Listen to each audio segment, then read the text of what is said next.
Nurturers are champions of people, and they work to take care of everyone around them. They are always concerned about the relational help and harmony of a group.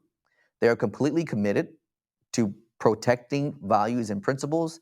Nurturers have a hard time separating their work from who they are. Welcome to the Business Coffee Hour with William Garay Jr., where we take a deep dive into the human side of leadership and entrepreneurship over a cup of coffee. So as I top mine off, I hope you grab yours and let's get on into it. So I am a certified giant guide. I'm fighting for the highest possible good of others. I'm always trying to make sure that I'm a liberator, that I bring high support as well as high challenge.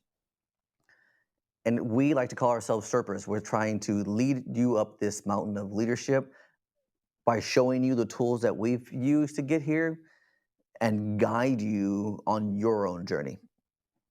And through all that, we use an assessment called Five Voices, and it's made by Jeremy Kubicek and Steve Cochran.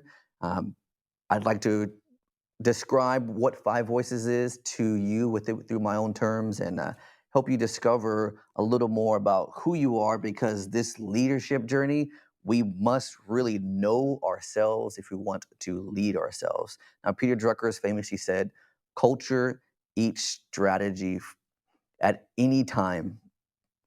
If we really want to build something worthwhile within our companies, we can't just have a great strategy to get there. You have to build a great culture. If people have to want to come to work, have to believe in your vision, culture eats strategy.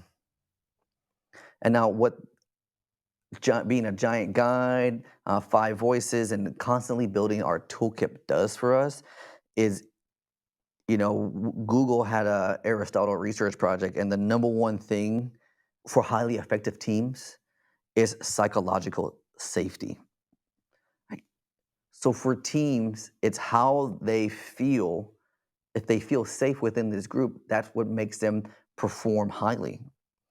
And so where Five Voices really fits into this is that everybody has a voice, everybody speaks, but not everybody feels truly heard. Teams function at less than 60% of their potential. 60%. And it's said that for every 10% below that people feel disengaged, it's roughly $1,500 that we're losing. 82% of people feel misunderstood.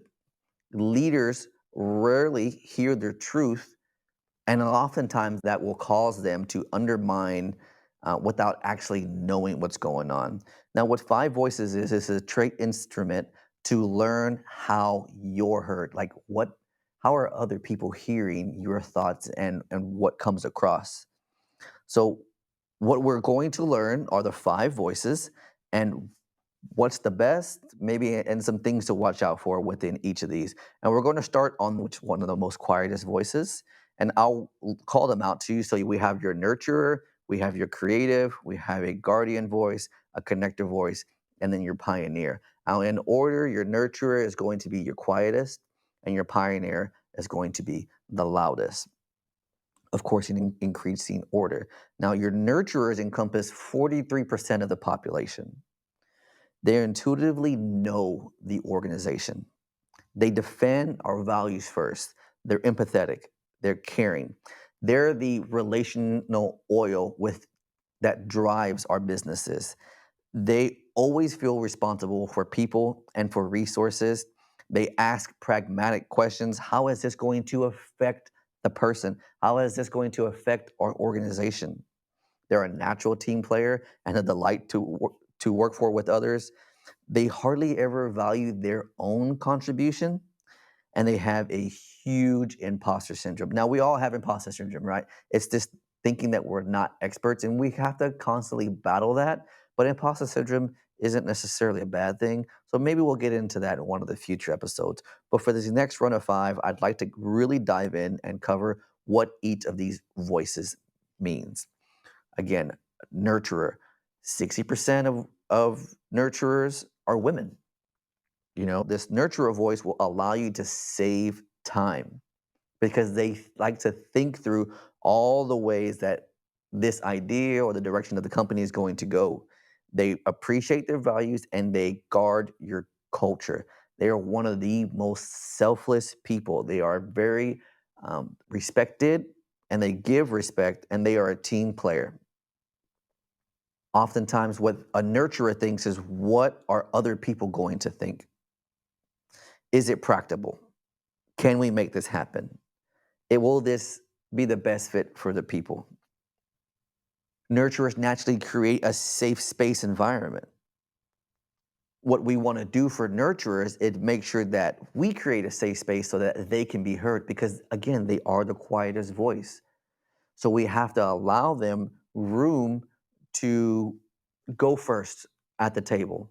If we're having a team meeting and there's 10 of us in there, you, as a leader, be aware that we should offer the nurturers to go first. Whether they take it or not, we at least offer it to them. Because through this, it allows them to state their opinions without being influenced by a louder voice. Because again, they're very relational people. If I come in and I have one of the voice, very loud voice, my voice order, if I were to come in and state my opinions or how I see the direction, in order to not cause wave or to not have that confrontation, they may not express what their opinions in, or they may not want to cause any of that conflict, undue conflict. But what we have to be wary of when it comes to nurturers is they can fail at their own self-care. They can be often lead to a burnout, right? If they were given a spa day, they would be more likely to give it to somebody else.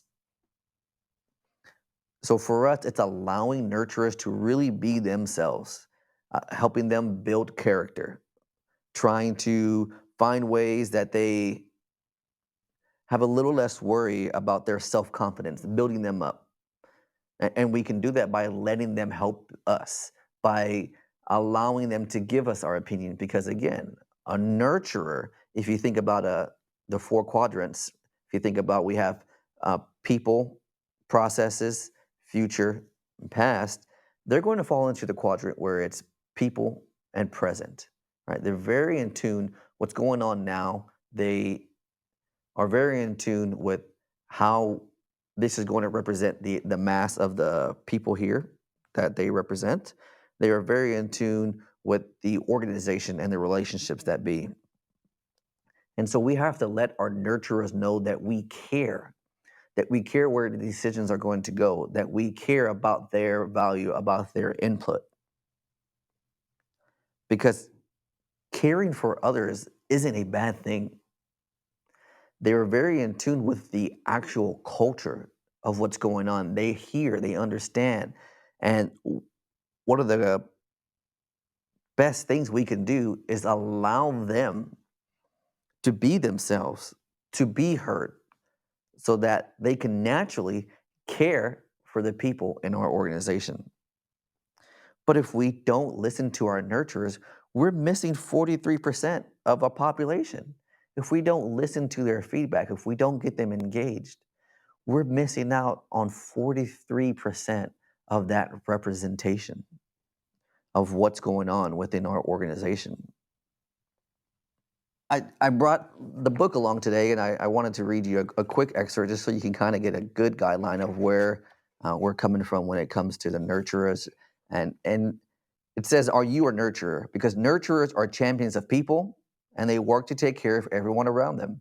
They are always concerned about the relational health and harmony of a group. They are completely committed to protecting values and principles. Nurturers have a hard time separating their work from who they are. They innately understand how certain actions, behaviors, or initiatives will affect people. Now, does this sound like you?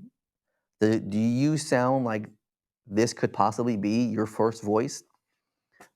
Again, the five voices, we all have them. We all have each of the five voices. But if it your primary voice, does it come more naturally? For me, nurturer isn't as high on my voice order, right? It's not number one, two, or three. It's actually number four. And one of the things that I have to be in tune to is even though I like to come across as empathetic and caring, because my other voices are ahead of that, I have to continuously work at that. Where some folks who are nurturers, it comes a lot easier to them than it does to me. And again, there's nothing wrong or right with whatever voice it is. It's just learning more about yourself because you have to know yourself to lead yourself. The first person that we lead is ourselves. And if we want to be effective leaders and communicators, we have to learn how to effectively lead ourselves. And it's important to know your voice when it comes to the leadership. And nurturers are characterized by empathy, care, and support for others. They effectively communicate and build strong relationships. If this sounds interesting to you, if you think that you'd like to know the rest of your teams, you can go to charliemike.giant.com to figure out more. There should be a free assessment on there. You can email me, william@charliemikethepodcast.com. Let me know if this is intriguing to you. Let me know if this makes sense to you. Let me know if you disagree with this. I'd love to know your feedback on Five Voices, whether you think you fall into this nurturer category. You can follow along and tag me at WGARAYJR. That's at W Garay Jr. Appreciate you guys, as always, for joining me in this episode. I hope you enjoyed your cup of coffee. I look forward to the future episodes where we'll dive into the next four voices on Mondays. And as always, I love you guys.